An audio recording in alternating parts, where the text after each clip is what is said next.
We begin with a new threat this morning to the upcoming Winter Olympics. An Islamic militant group in southern Russia is promising, quote, a present for Olympic tourists. And U.S. officials are raising new doubts this morning about security in the host city of Sochi. Some say if there is a terror attack, it will be hard to rescue Americans.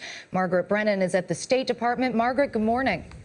Good morning to you, Clarissa, and to Charlie. Well, with a new terror threat issued just yesterday, it's adding to fears that Russia won't be able to keep these games safe.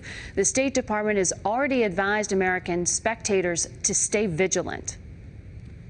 The Olympic torch arrived in Russia this morning, less than 3 weeks before the Winter Games are set to begin. Russia has reportedly spent around $50 billion to prepare to host them. But security concerns threaten to overshadow the athletes. President Putin pledged on Saturday that Russia is on alert and ready to protect.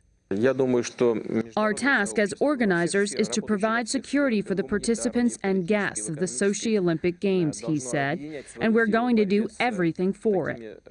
That same day, an Islamic militant group from southern Russia released this video, threatening to carry out terrorist attacks during the Olympics. In it, they also claim responsibility for last month's twin suicide bombings in Volgograd. Those killed more than 30 people. This latest threat, at least the second such public pledge, adds to fears that Russia won't be able to effectively prevent the games from coming under attack. I'm concerned. We have got to have better cooperation as we move forward if we can ensure the absolute safety, not only our athletes, but people who are there to watch the games.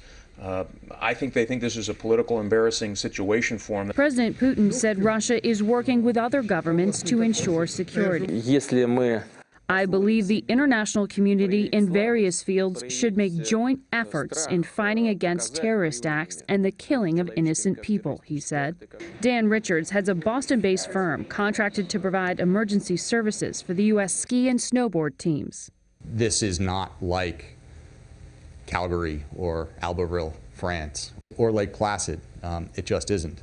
There are some bad actors within, hundreds, not thousands or tens of thousands of miles of this location that are bent on disrupting these games.